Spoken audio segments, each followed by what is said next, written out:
Hello, all you hardcores out there, how are you doing? Just a quick video. I'm just got to come and do a few hours today.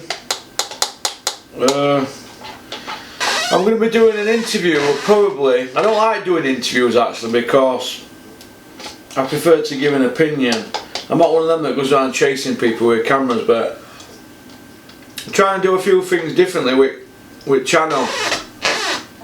So I've rung Dennis up and I asked him if he could arrange for me to have a chat with John Fuchs. Now, you might remember a while back I said that John Fuchs were going to be training Kell Brook, and everybody said, "Oh no, he ain't."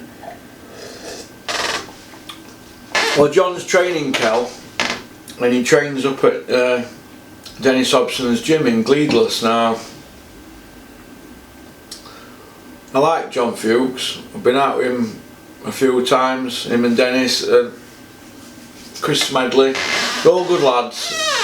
John's got his big break, hasn't he, with training Kell, because obviously he trains the kids up at Dennis's gym, and I think he trains Dan West.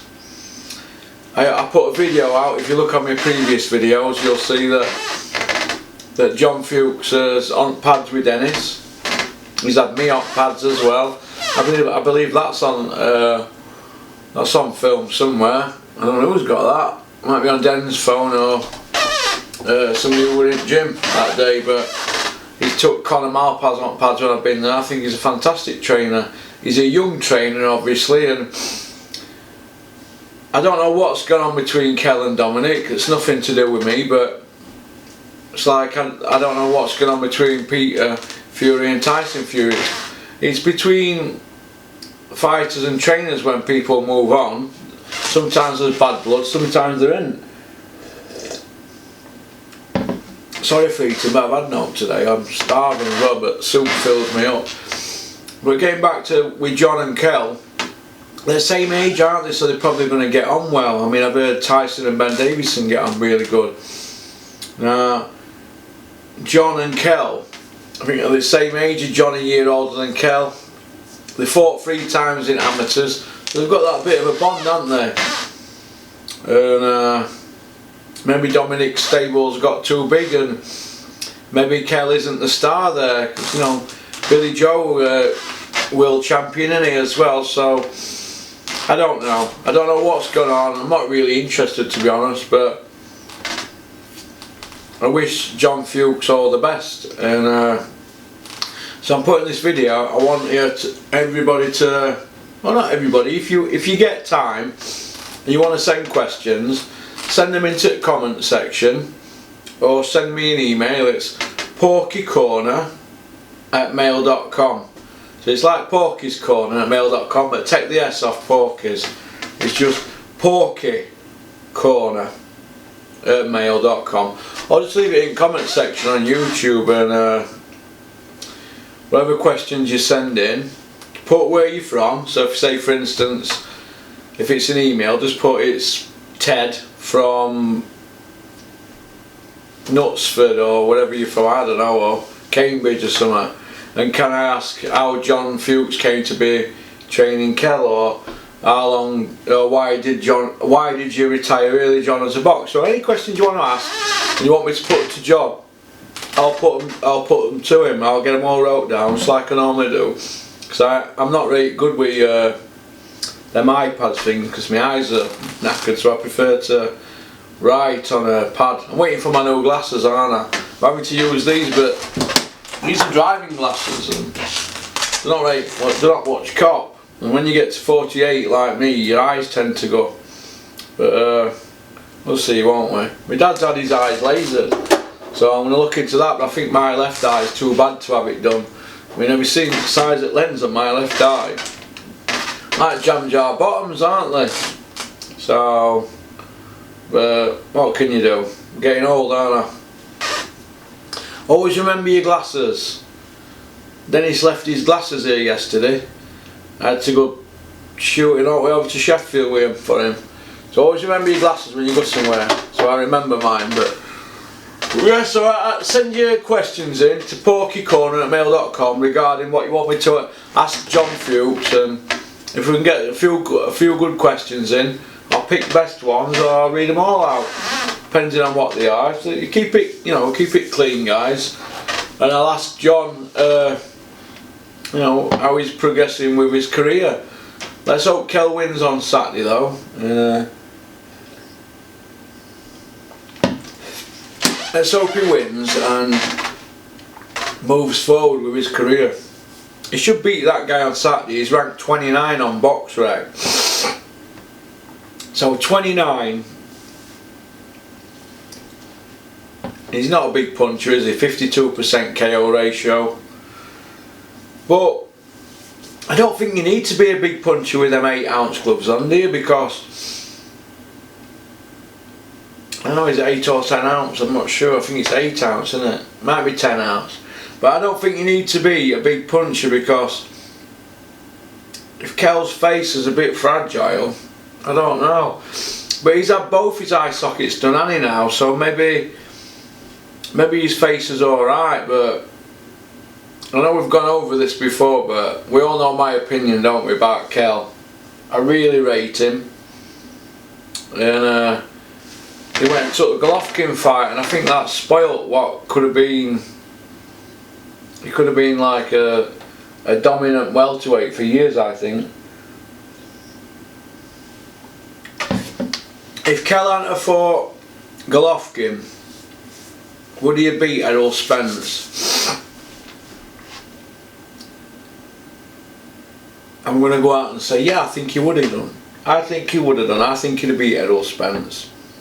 I thought he would win that fight, but I think he would have done. But some people don't agree with me. But I think that Golovkin fight knocked Kel's confidence, because after he beat Porky on top at Wielden, he sort of never got them big fights, did he? It just never came, did it? Jojo Dan, Frankie Gavin, and what was that other kid, Kevin Bizier, they were. Well, I can't remember what order they're in. Was it Frankie, Jojo Dan, Bizier, Jojo Dan? Them three guys. Frankie's a lightweight, in really, I think. Although a very skilled guy, but them three guys. Kel was just too big for Frankie, wasn't he? And I'm a massive Frankie fan, but I don't think Frankie's world level, is he?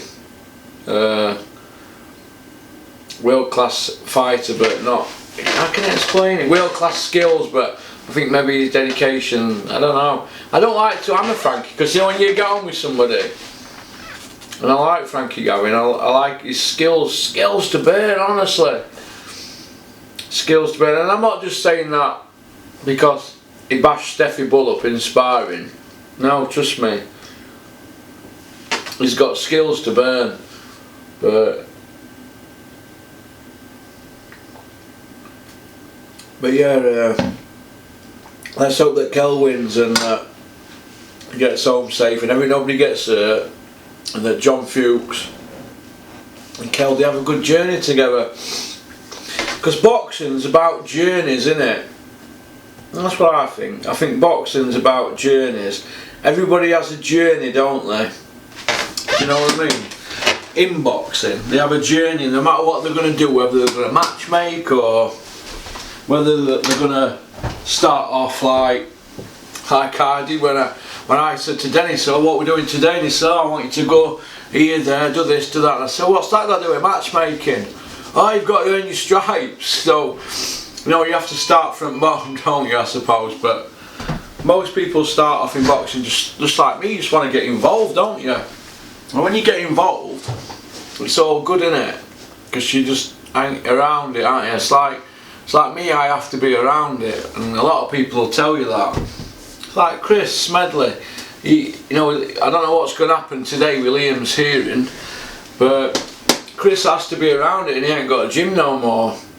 And I know Chris misses it, because he told me Terry Chappendama, he trains amateurs, doesn't he, in London, He's got a job in day, Terry, a really good job. He works in a bank. He's got a very good job, a very bright guy, but he has to be around the boxing scene. It's a drug, isn't it? I think it is, me. I think it is. There's nothing better than going to somebody's gym and watching sparring, or just having, even if you're on motorway and you're picking fighters up from an airport or anything like that, or you're going on a road trip with your mates. You can, I like going to York Hall with Dennis or Liam Cameron and Chris Smedley, because you're going to have 5 hours there and back in car 5-6 hours. You can all have crack, can't you? It's good, you can't beat it.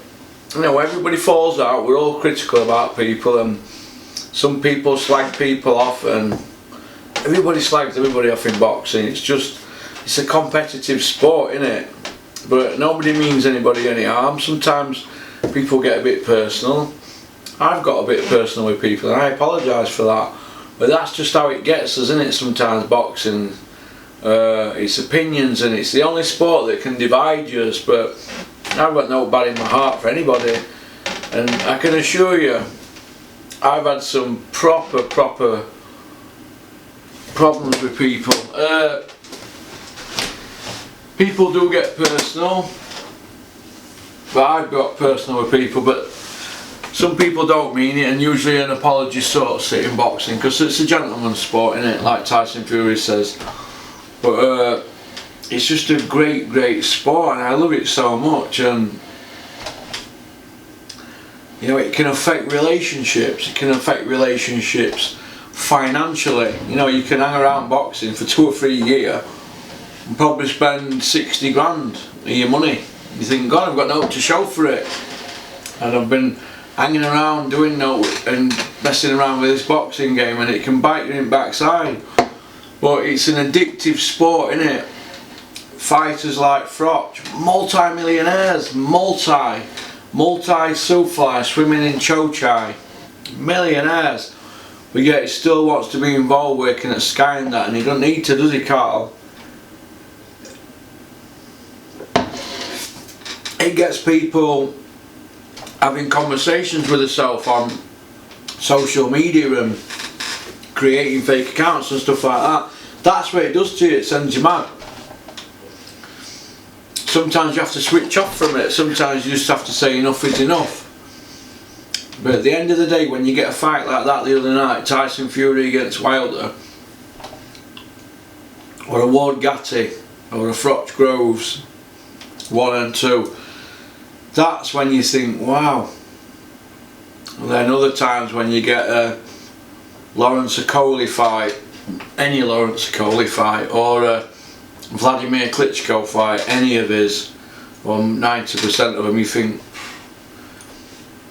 what am I doing watching this? But you live for the highs. The highs are brilliant and the lows are shocking, and there's more lows than highs. Look at Dennis when Jamie McDonnell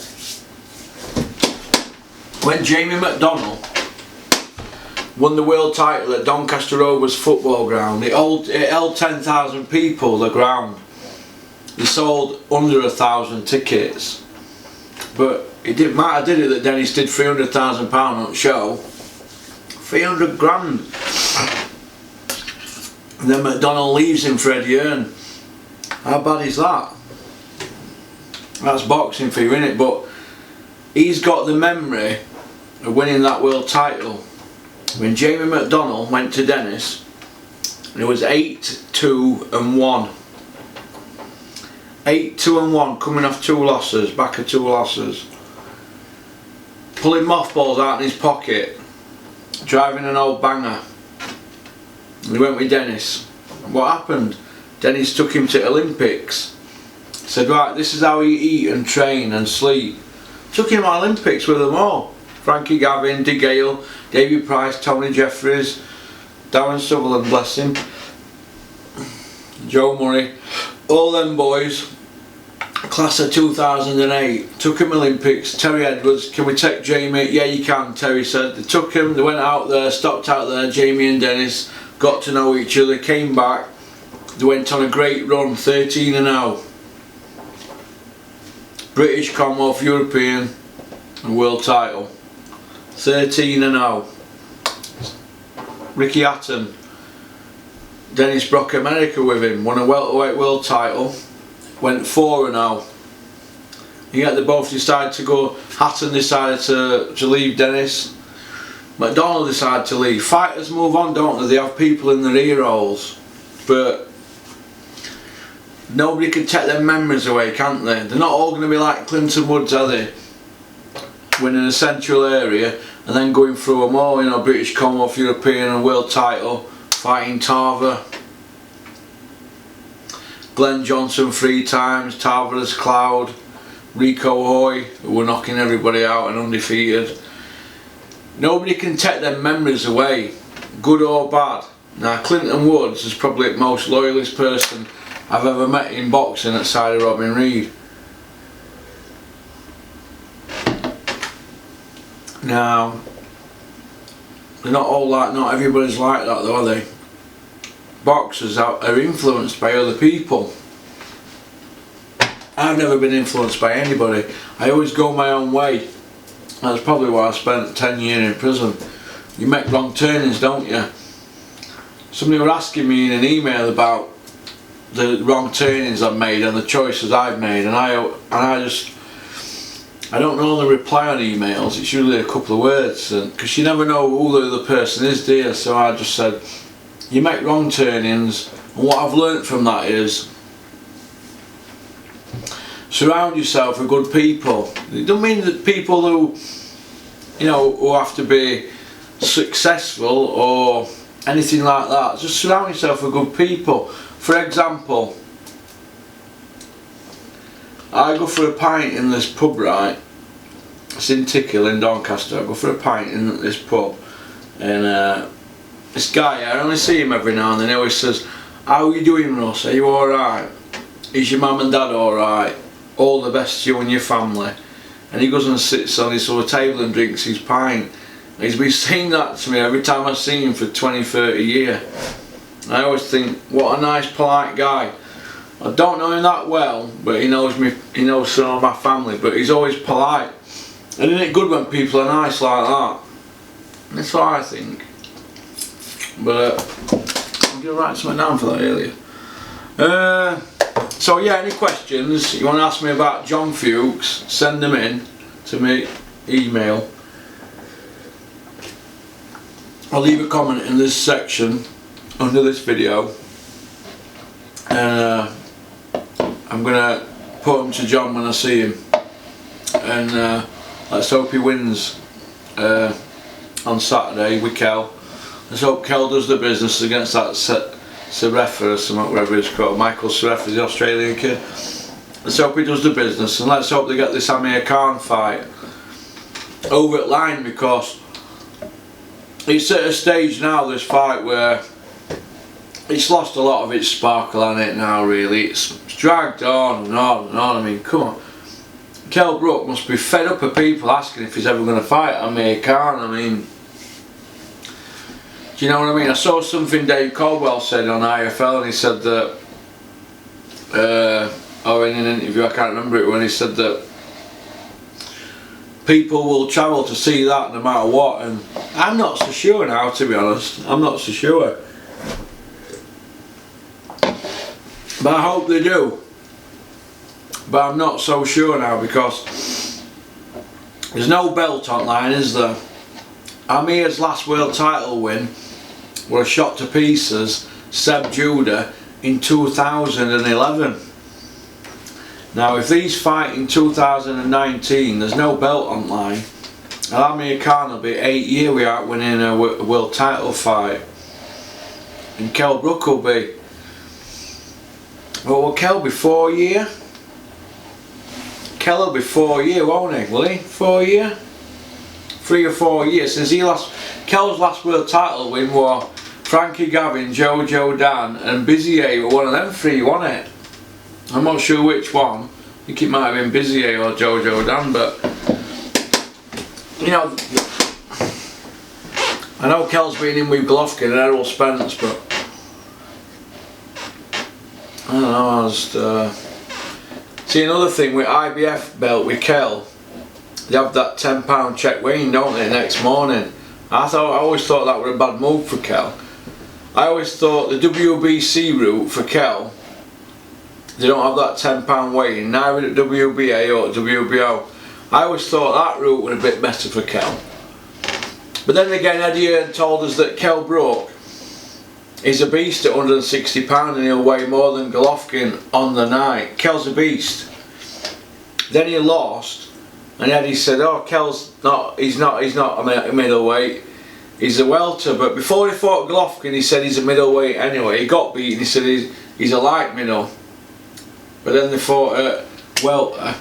He fought. No, or did he say he was a welter? Went back to welter. Then he lost to Spence. Then said he's a light middle. Now they're trying to get him to go back to welter just to get it off that line. So, which one is it, Eddie? I don't know. But it's an art sport, innit? You can have an opinion, and you, the fans, can hammer people. I get things wrong, don't I? I mean, I've just put a video out yesterday saying that I think Tyson Fury is going to go to match him because I heard a whisper off somebody.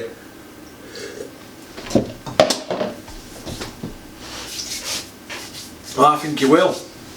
I think he'll get one more fight out of the way with Frank, and I think he'll go. I really do. I really, really do. I think it's all about money. You know what Frank Warren's trying to do, though, don't you, with Tyson? He's trying to put Eddie Hearn into a corner. That's what he's trying to do. He's trying to turn the Joshua fans against Joshua and Eddie Hearn. And you know what? He maybe could do that, Frank. You know why? Who is Anthony Joshua fighting? Who? Look how Tyson won that fight by 2 rounds, right? One judge had it to him by 2, the other had it a draw. So you can't really hammer them judges that much. The judge who had it to Tyson's opponent, Wilder, by 4 rounds. Now what we're looking at, without them knockdowns, that judge would have had it to Wilder by 2 rounds. Come on. Now that's not very good, is it, that? You know, if you sit and watch the fight, which, like I said yesterday, if you sit and do what Terry Chappendama did, judge it in 4 sections. No, 3 sections. The first 4 rounds, you get 2 each, won't you? The second 4, you give 4 to Tyson. That's where Tyson won the fight. And the last 4, you give 2 rounds each. But take them knockouts out. Tyson won them rounds, didn't he? But the judges have to give it as a 10-8, don't they?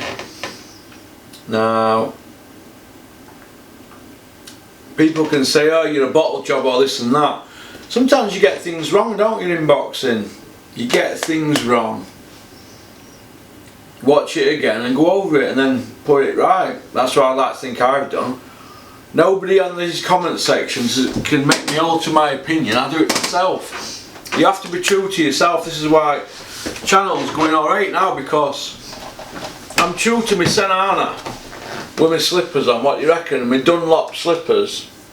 Is Dunlop a good make? Is it better than Gola? But getting a bit hot in here. But yeah, send me them questions in to John Fuchs, and we'll regarding John Fuchs, and we'll what do you reckon to old Porky Pig Mask?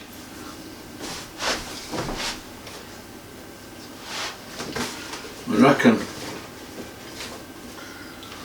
Is it a better looking pig than me? What do you think? But we've got a massive meeting tomorrow here. Massive. Nicola's coming to see me tomorrow. Aren't you, Nicola? She's coming to see me tomorrow, and we're going to have a proper chat in Nicola's office there. about moving channel forward. She's got some ideas, and I think that's good. I think that's really good. I'm blown up now about that. I think that's really good because this channel, we've got fantastic people who are helping me. Shout out to Nick, living in Sunderland, but you're from Nottingham. How are you doing, Nick? You're a top man. Thanks for them text messages you sent me and the kind words. I haven't forgot what we chatted about, Nick. Keep in touch, mate. Hopefully I'll see you soon, mate. Alright? But yeah, so keep watching channel.